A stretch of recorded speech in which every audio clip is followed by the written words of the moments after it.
online on Zoom. So I think for Jeremy, who you were here last year, I think it gave some of this over. However, this year I've managed to put more of it together. This is based on a shiur that happened during Corona, given by a guy who's like an expert in Holocaust studies. I don't know if that's the thing, but and he deals with Yom HaShoah and the way it is, the way it was emphasized, the craving for Dveikut B'Hashem, clinging to God during the Holocaust. The way that Jews, even though they were suffering, still managed to connect to God and be connected.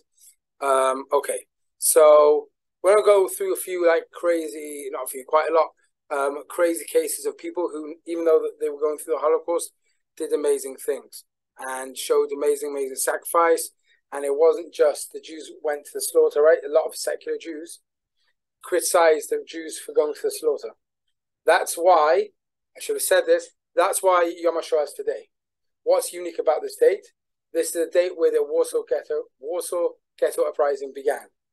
And that's why among the official name for Yom HaShoah is Yom HaShoah L'Gvura. The remembrance of the Shoah and for strength. Because we want to make sure that everyone knows the Jews didn't just go to the slaughter. The Rabbanut, before the state made the Yom HaShoah, said it should be on Asara B'Tevet, the 10th of Tevet. That's the Yom HaKadosh Kali. That's where people say Kaddish for those who don't have anyone to say Kaddish for, who were killed in the Holocaust. You know, people who all the descendants and all the brothers and all the sisters were wiped out. Someone has to say Kaddish for them. Yom HaShoah. So unfortunately, the secular state were like, no, it can't be a religious day. We're going to make a secular day. So there's also another issue. It's now still Nisan. You're not supposed to have sad days in Nisan. However, because the state of Israel made this day, we can't just ignore it, and we have to take responsibility that, unfortunately, the state ignored what the Rabbanut ruled, but it still is an important day to remember, and that's why we are doing these things now. Okay, so what would you, it might sound silly, would it be Deoraita or what, not to do what? To celebrate it? Oh no, it's made by the rabbis today, so it's D'Rabbanan. Okay, so there was a guy who walked around the ghetto, Warsaw Ghetto, a non-Jew, a German Nazi, who went around during the Warsaw Ghetto uprising with the SS and the Gestapo and whoever else, taking pictures of the whole thing.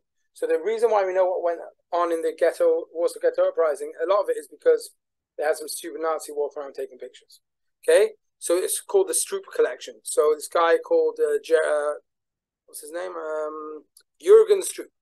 All right, so very often religious Jews cut off their own peyot rather than getting torn off by the Nazis, because they get, if you're even though the Nazis hated all Jews, if you're a rabbi or you look religious, you get picked on first.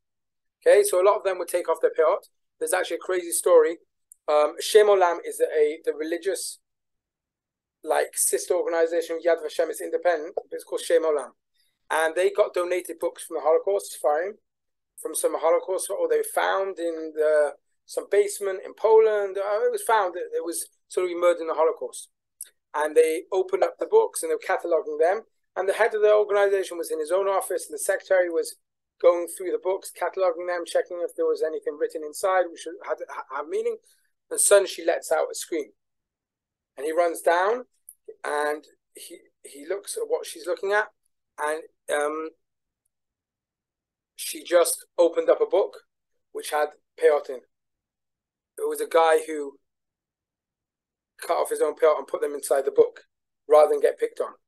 However, in this picture, right, so Die Talmudisten, which is the title underneath, is the name that this non-Jewish anti-Semite German gave to this picture.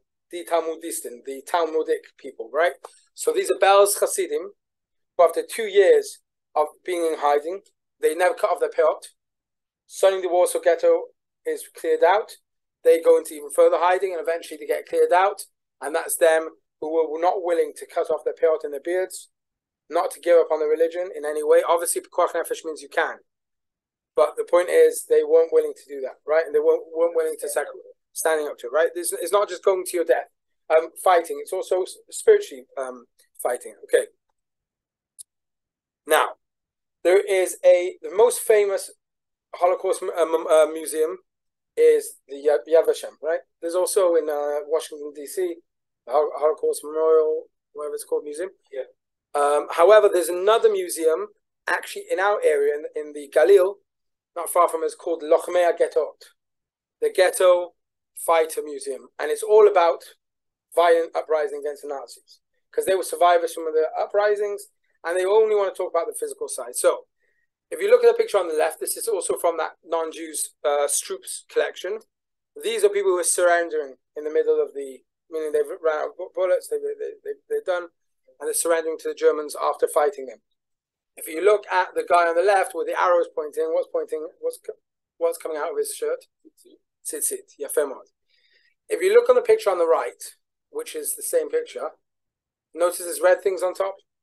Yeah. The rabbi who gave this shiur, his name is Rav Ori Peled, suggested, I don't know if he has proof for it, but suggested the reason why they present it in this way is because, unfortunately, like you were mentioning before, the big divide between the secular and the religious and what's going on in Tel Aviv today, and sometimes the Sinat Chinam, which exists, goes that far that they don't even want to recognize that religious people have done good things. Wow. So they intentionally covered tzitzit so they wouldn't have evidence of that things. Now, since that, I've heard that there is actually in Lochmei Getot a wing which deals with the religious resistance as well, but seemingly this was before they did that.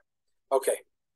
All right, now this is one of the craziest things. Now, it's a bit hard to see, but this is an Aron Kodesh, which was found... Rav, just on your last point about the museum, actually, we went there with Machal before we drafted, and there was like a lot of like religious kelim and stuff like that. Like, I don't know, I remember seeing like a Seder plate and like a Chanukiah and stuff like that. So wonderful. So it sounds like they're waking up and understanding it's not just about the physical, it's also about the spiritual. Yeah. Wonderful. Okay, thank you, Jerry. All right, so this was a Aron Kodesh which was found in a basement in the Terenstadt ghetto. It was found after they after the Holocaust, after they were cleaning out the basement from dirt and stuff, from gunk and mud which was there. They suddenly found underneath all the gunk this Aron Kodesh. It's hard to see that for sure. Those who are on their phones, it has something written on it. I'm going to go closer to the screen and show you guys. It says here, okay, it's a pasuk from Yeshayahu. Odecha ki anafta bi, yashuv apcha v'tinachameni. Okay, it says that here. It's hard to see, but Odecha Hashem ki anafta bi. What is it again? Yashuv apcha v'tinachameni, which means give thanks. I give thanks to you because you're angry with me. Yeshuv apcha, may your anger return and console me. Okay, we're giving thanks because God got angry. Now, what's cool is, very often, when Jews want to show something in Gematria, they put dots. No, this isn't a Rabbi thing. They put dots on top of the letters which they're trying to emphasize. Okay, you can't see it here, but there are dots on top of certain ones. Okay, I've done it here just to see. Aleph Vav, Kaf Yud, Nun Pei Taf, Bet Yud Pei. If you add all of that together, it's 669, which was a Jewish year of 1939. This is when the Nazis have already invaded Terenstadt, which is part of Czechoslovakia, right? It took the Allies a very long time, America especially, because only after Pearl Harbor, it took the West a long time to actually declare war on the Germans, right? Germans already invaded and walked into Austria. Then they invaded some of Czechoslovakia, then took over the whole Czechoslovakia. Only once they declared war on Poland did Britain and France do something which was declare war, then they did nothing for a while, right? But the point is, they are already suffering the anger of the Germans, and they are saying, "Odecha ki anafta bi." We give thanks to you because you are angry with us. It's a very hard thing to understand. Yeah, they're in the middle of what they're going through. The final solution hasn't started properly yet, but they are already killing Jews. They're already assaulting Jews and stuff. Okay, all right. So what's very, very cool is, right, you asked about Doraita, Durabanan and stuff about the Yom HaZikaron. Yom HaAtzmaut is for sure also Durabanan, because the rabbis came along in 940 and says, okay, we're going to make Yom HaAtzmaut into a religious thing, also a national thing as well. But the rabbis also said, okay, we're going to do Hallel and we're going to read a special Haftarah on Yom HaAtzmaut. Okay? Without a bracha, because you can't just add days with Haftarah. So but most religious science shuls take out a Tanakh and read a Haftarah. What's the Haftarah from? This pasuk in Yeshayahu. I will give thanks. Right, the Holocaust is a precursor to what? It comes before what? Medina Israel. We have to give thanks because what? After, but you got angry with us. Somehow, we can't understand the details, but somehow, God has plans. And those plans are somehow going to help us in the long term. Yeah, who just said something? No, I wanted to ask where was this found exactly? In the Terenstadt ghetto. It's now in the Yad Vashem Museum. It was found in the mud of the Terenstadt ghetto after the war. It says Germany or Poland? It's I think German-speaking Czechoslovakia. But it's Czechoslovakia, which doesn't exist anymore. It's the Czech part of Czechoslovakia. And whatever. So yeah, so it's Odacha Kian Aftabi. Now, a little bit of learning. Most of this isn't learning. This is the Ramchal. The Ramchal wrote the book which we learn, Misat Yesharim, Pathway to the Just. He wrote another book which we'll hopefully at some point learn. Not a lot of time left in this year. But Derech Hashem, which is a more famous book. Those are two big books that people know about. Misat Yesharim is behind Derech Hashem. All the copies are my makom in the Bim Drash. But okay. And those are two books which are most well known. There's another book called Dat Funot, which is a very Kabbalistic book, which talks about how God runs the world, what our mission is on life. And he says about this pasuk, okay? I will translate.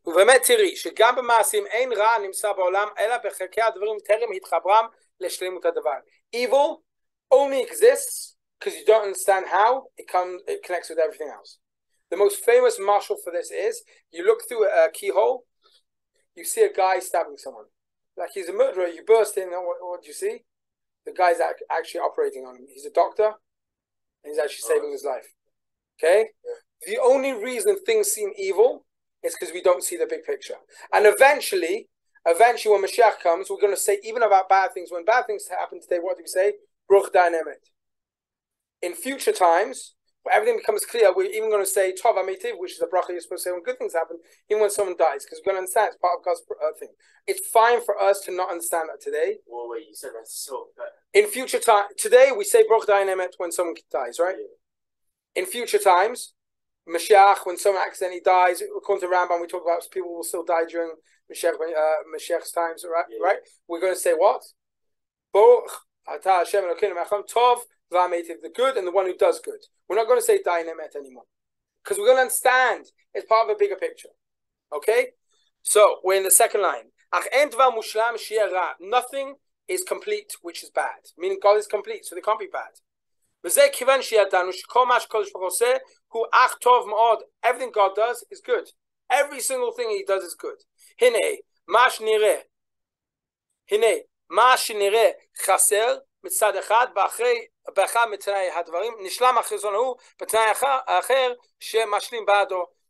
come together. This thing seems bad, but another thing will come along and complete it and make up with the difference.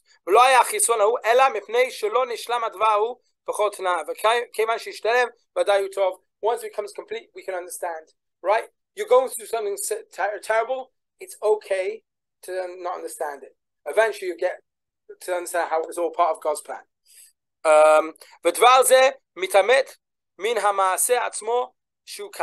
והמעשה הכללי שהוא סיבוב העולם יתברך הדבר שגם הוא כך בסוף הכל בזמן שתתקיים ההבטחה הודחה, this is the pasuk where now I'll just show you for those who are looking here. הודחה Hashem כי ענפת בי. I'll give thanks because you got angry with me. When are we going to say that? We're going to say that in future times. When we get everything, and now somehow these Jews who were at the beginning of the Holocaust are already somehow getting it.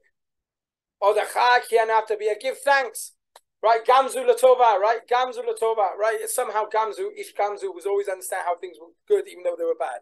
Rabbi Kiva is able to laugh when he sees the fox walking on Har HaBayit. He understands that it's bad, but it's actually good because it proves something greater, right? So I'm not going to say the Holocaust is a good thing, but we think it's a terrible thing. 6 million people have died, right? And there's some Catholic priest now who goes around. I don't know where he's finding things from Poland. He goes around finding more burials. It's like mass burials. I don't know why he sees it. It's calling. He's going around. He's found tons and tons of more places of mass burials where the Eisen group and were the ones before they made the concentration camps. Mm-hmm. The death squads who are going around just gassing people with trucks. Okay, he keeps finding more and more and more. So it might be even 7, 8 million, right? We don't really know, right? It was a terrible thing, but somehow one day, it's a hard thing to say. One day we're going to get how it's part of a bigger picture. Okay, yeah, fair. Not yet fair, but you get the idea. All right, so this is a really, really, really famous picture. Okay, I can't remember where it was. I think it's in Vienna. No, it's not. It's where Hitler was from, Munich, I think. Munich. Okay, so that in the picture on the left is the Nazi headquarters of that city.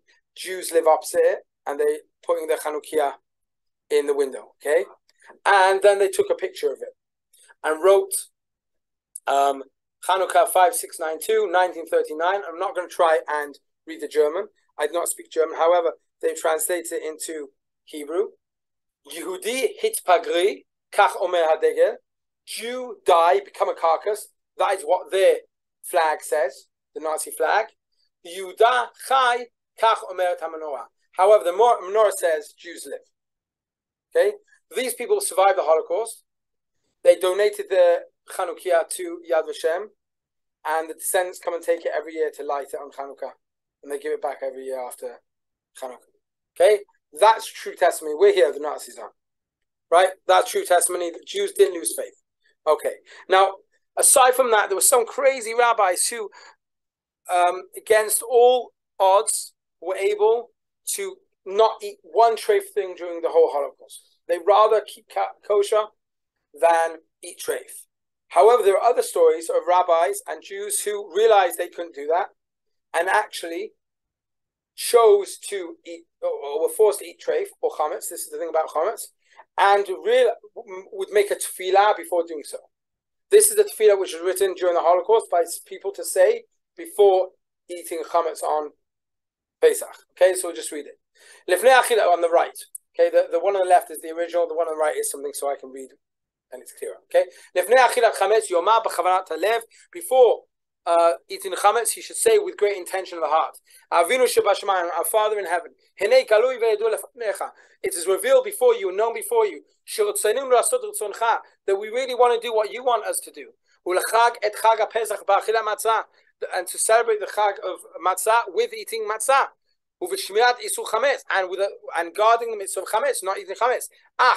However, our hearts are depressed. The enslavement of the Germans stops us from doing that. We're on the 5th line. We are in danger, right? Sakanat nefesh, we're dying. Right? We are ready to keep the mitzvah of also chai behem. The Torah never commands you to do things which will cause you to be in danger. It's chai behem. The only things which we're commanded to do which puts us in danger is army. Right, because otherwise you can't have an army. You can't have like a peace-loving army which is always protected. That's the nature of the army. Okay, and if you see the asterisks, the start velosh yamut behem. The mitzvah we created to live by them, and not to die by them. Yeah, fair mod. Okay, so they're saying we have intention now by eating the matzah of the chametz. I'm sorry, by having not been mekayim the mitzvah of matzah, we can't do that. But be mekayim establishing a different mitzvah. What? Keeping a different mitzvah. V'chai behem. The Torah says v'chai behem. Live with them. Live with the mitzvot. Hishamelecha ushmo nafshecha mod. Right? We learn from that. Guard yourself and guard your spirit greatly, meaning survive, not die. Aken tfilatenu lecha. Therefore, our tefillah is to you. Shetichayenu, that you will give us life. Utkayimenu v'tigailenu b'mhera, to save us speedily. Lishmo chukecha, so that we will be able to keep your mitzvot. Lasot tzoncha ulovdecha b'leiv shalem amen. To be able to serve you speedily and do what you really want us to do. Okay, this was the tefillah they would say before eating the chametz in the concentration camps. Okay, all right. Now, this is a crazy, crazy story. This guy, his name is Moshe Gildenman, known as Diada Misha, which is Ukrainian for Dod Moshe, Uncle Moshe.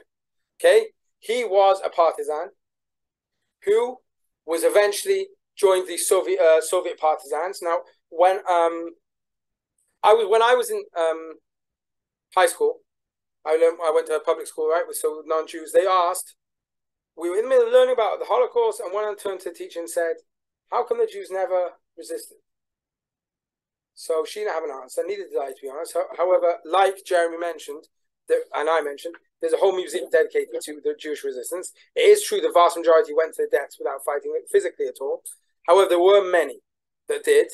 And one of the reasons it was so difficult was because tons of partisans themselves were anti-Semitic.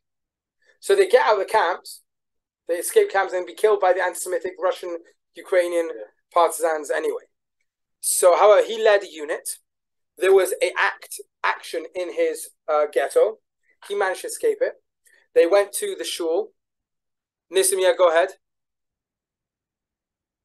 Nissim, you have a question? Okay. Your hand's up, so I'm not sure if you've got a question. Okay. I'm continuing. He was in this action. He managed to escape it. And the Jews who managed to escape it, where they were trying to partially wipe out the ghetto, they got to the shul and found a Sefer Torah, which was destroyed on the floor. They picked it up, kissed it, and they started saying Kaddish. He says, now's not the time to Kaddish. Now's the time to fight back. And then, when we fight back and we die with weapons in our arms, we'll die saying Shema Yisrael. Now's not the time for saying Kaddish. He escaped with his son and 11 other people with one gun with 4 bullets in it. Sorry, 1 gun and 5 bullets, right? You can't fight a war with that. They tried to join the partisans. The partisans refused because they're anti-Semitic, and also because they had no weapons with them. The partisans would often only accept people to fight against the Nazis if they could bring weapons with them. Otherwise, they're just an added responsibility. I fixed it. Nissim, you have a question? Yeah. Sorry, my mic was not working. Isn't it like the main reason that the Jews didn't fight back because they destroyed their spirit completely? But that one, I think you told us last year, the one concentration camp where they all did uprise and a lot of them died in the process, but instead of all of them dying, only some did, and they managed to escape and overthrow the Nazi guards. Right, Sobibor, I think it was, yeah. Nachon. It wasn't just, you're right, but it was also there were practical things. Some of them were still lived in a dream world where it wasn't actually happening, where they said, no, well, we'll survive. They're not going to wipe up everyone. No one can be this evil. The rumors we're hearing about Auschwitz can't be true.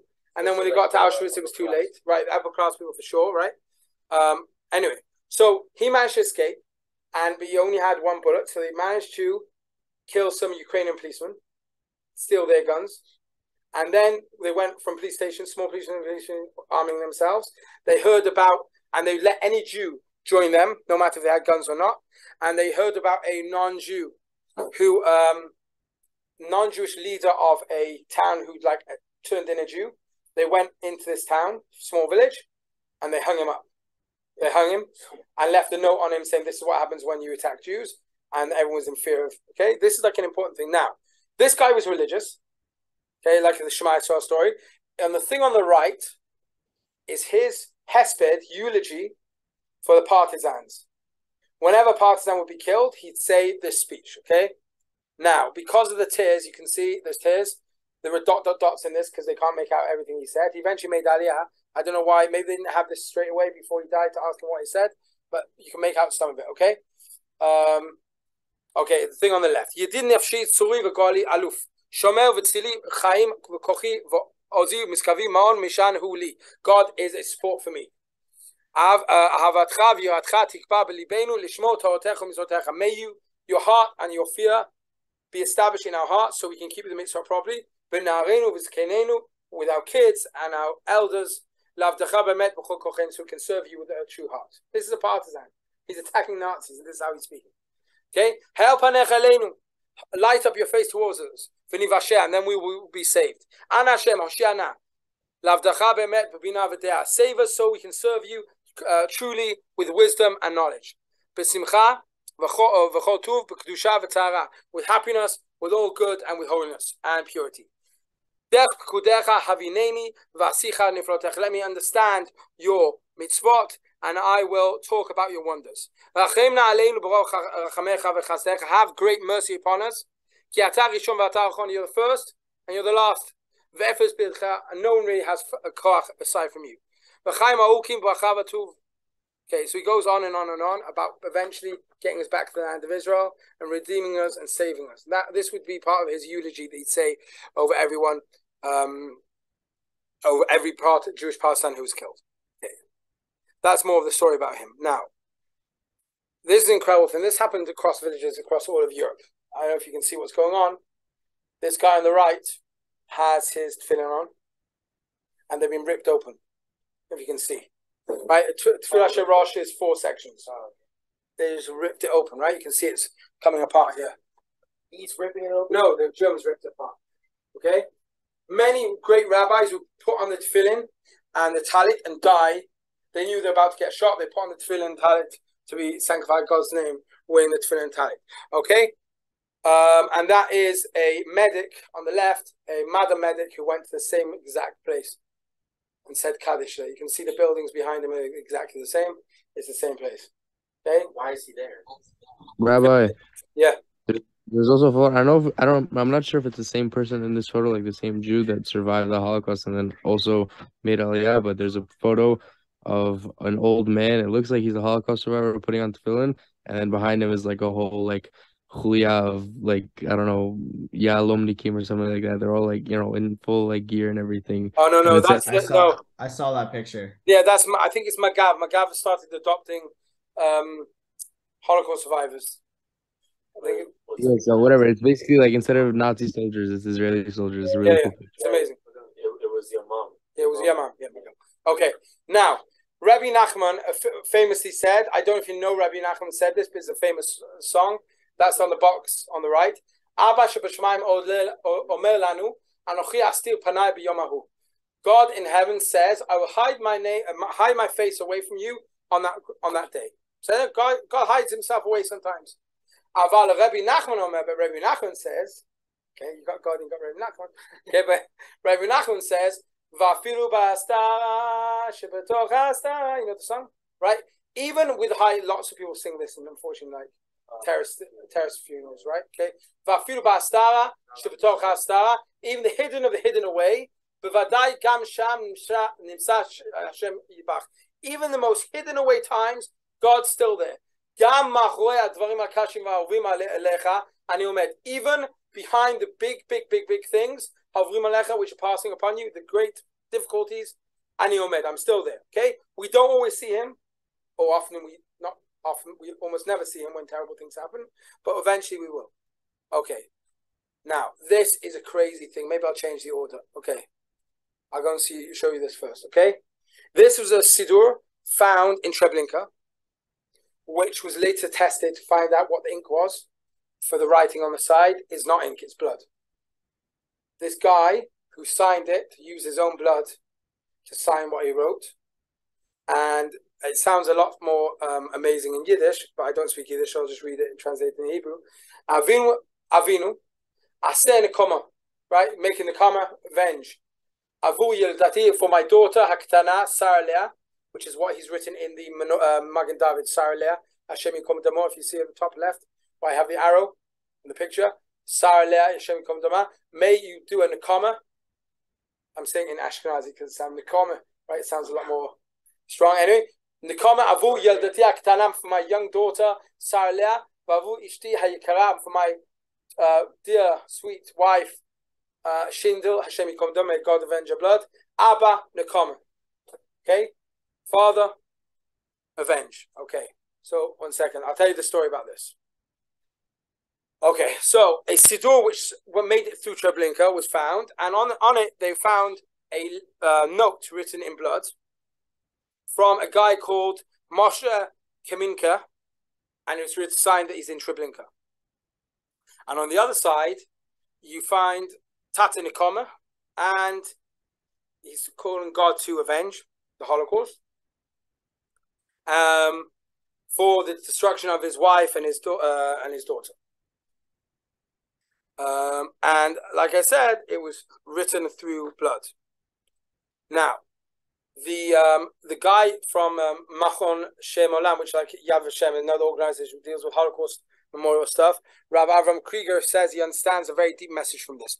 There's a duality here. On one side, he comes against God and says, Nekoma, Abba, where are you? Why are you avenging us? What's going on?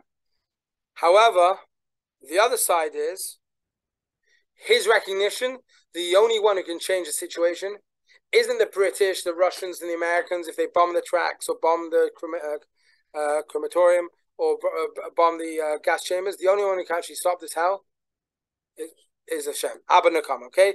That meaning he's going against God. Abba Nakama, where are you? But also, you're the only one who can do it. Okay.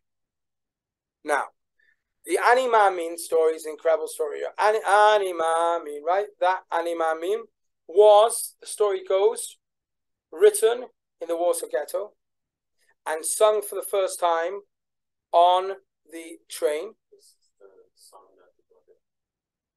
Yeah. So the writer is a guy called Azrael David Festig, who is I've forgotten the name of the Chassidut. Mojits. Mojits are famous for having lots of nigunim and songs. And he was on the trains, already on the way to be killed. And they started singing, he taught it to people in his carriage.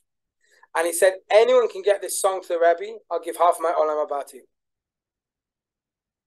And some guy was able to escape the train, and he made it somehow crossed the border into Switzerland, eventually made it to America, which is where the Rebbe was, and told him the story. No one knew who'd written the song, though. And eventually, people who knew this songwriter knew that it was him because the way he wrote it. And many people the song spread, and many people went to death singing Ani Ma'amin. Maybe not necessarily this tune, but this is where it became famous, from this guy who sang it on the trains to his death. Okay. All right. This is also a crazy story. And it also shows a little bit about political correctness gone mad. All right. This siddur is in Yad Vashem. It was donated in 1989 by a guy, Zvi Kopolovich. And he wrote inside the siddur this note when he donated to the Yad Vashem. This prayer book was purchased in Auschwitz in 1944. I received it from a Russian inmate. Now, in the Hebrew, he writes, Goy, Rusi. And in English, they translate, this is my translation, they just wrote a Russian. What does it sound like Russian? No, he's probably Jewish. No, it's a Goy who's stolen the Siddur at some point, and he's now using it. He's also a prisoner. He's using it to barter for food from the Jews. And this Jew, this Zvi Kopolovich, sells his bread of that day to get a Siddur. Okay, so this prayer book was purchased in Auschwitz in 1944. I received it from a Russian inmate in exchange for a portion of my daily ration of bread. It accompanied me throughout my entire journey of suffering in the concentration and death camps in Germany.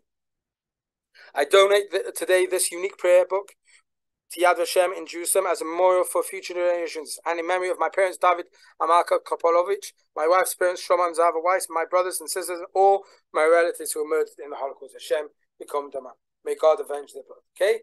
It's amazing the sacrifices people made just to be able to daven, just to be able to have a siddur. Okay. Now, this guy, his name was Arthur Berlinger. He was a German World War I veteran. Unfortunately, that didn't save him. He was a religious teacher, an artist, and he was imprisoned in Terezin with his wife in 1942 until they were deported to to Auschwitz as well. And in the Terezin, the ghetto, he created a shul, and he painted it and decorated it. And they found these decorations, and we're going to see some of these decorations now. So what's in bold on the right is what he wrote. Okay, so the bit before that, we'll just see it in context. The context is from what Ashkenazim and Sfarad say on Sheni and Chamishi. On Mondays and Thursdays, Ashkenaz has a lot longer tachnun. Okay, so some of the stuff we say is Habet Mishamayim, look down from the heaven, and see, Ki ainu lag v'keles b'goyim, we were mockery among the non-Jews. They mock us. Nechsham kason letevach yuval, we've been considered like flock to the slaughter. They're slaughtering us, and we don't defend ourselves. We won't defend ourselves. We can't. Lehereg larog ulabed ulamakel uchepa, we can killed, we can be destroyed, we can be struck, and we can be disgraced.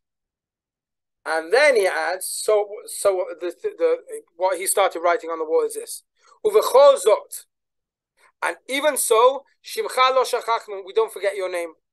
Na al tishkachenu, please God, don't forget us either. Okay, we go through the dirt sometimes in Galut, through exile, but we won't forget you. So your name, so don't forget us.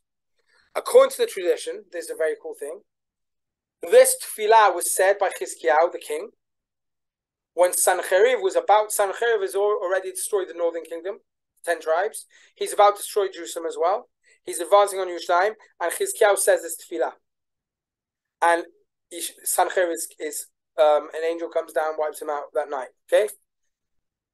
We say, he said it then, they said it during the Holocaust, and during the state of Israel and all the terrible things which are happening recently, unfortunately, Shimcha lo shachachnu, we won't forget your name. Na'al tashkichenu, please don't forget. Na'al tishkachem, don't forget us either. And then he writes down, Eler Chapayim, the God who's slow to anger, Umaleh Rachamim, full of mercy. Al tastir panechem imenu, do not hide your face away from us. Chusa Hashem al sherit Yisrael amcha, v'atzeru mikol ra, save us, right? Chusa, have mercy upon us. Al sherit Yisrael amcha, v'atzeru mikol ra, save us from all bad things. Chatanu, lecha Adon, slachna karav rachamecha. Okay, we've sinned towards you. Have mercy upon us. Slach and forgive. Okay? In another place he wrote this also. Anashuv mechoncha v'rachim skula asher bacharta. Return from your anger and have mercy upon your skula, with Am skula, the chosen people. Have mercy upon us. Asher bacharta, you've chosen us. And then he wrote, I don't think Sfaradim say this ever as part of the Tefillah. Ashkenazim say it on Mondays and Thursdays. Achenu kol beit Yisrael. Achenu kol beit Yisrael. Okay, he wrote that there as well. Achenu kol beit Yisrael hanutunim b'tzar v'shivya. The brothers of Beit Yisrael who are placed now in suffering and captivity. Hamdim ben bayam uven beyavesh. Whether standing on the seas, whether they're on the shore. Hamakom yachem aleim. May God have mercy upon them. V'yotziei mitzara levacha, and take them out from suffering to ease, mafela, from darkness to light, u'misheibud legeula, and from enslavement to redemption. Hashtag bagalav zman karev. From now, and speedily, soon that will happen. Right? That's what he's drawing in the shul in the Trezin ghetto. Okay. Now his sisters dedicated a plaque in this shul, and they wrote like this. This decorated synagogue is the clandestine work of Asher Berlinger and his testimony to his unwavering faith in God. Right?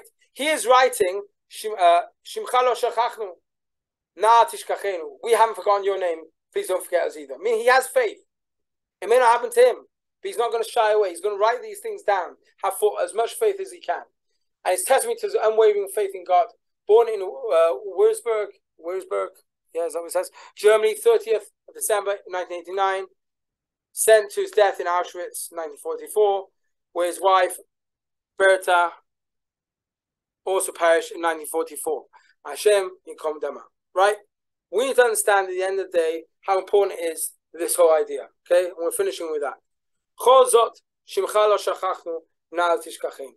At the end of the day, what gave Chizkiyahu the koach to stand up to Sancheriv was the fact that we won't forget his name, he won't forget ours either. We have a Brit with him.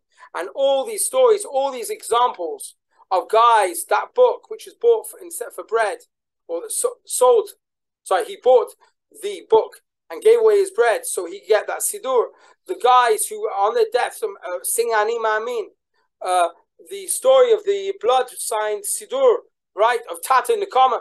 All these things show an incredible belief in the suffering not continuing forever.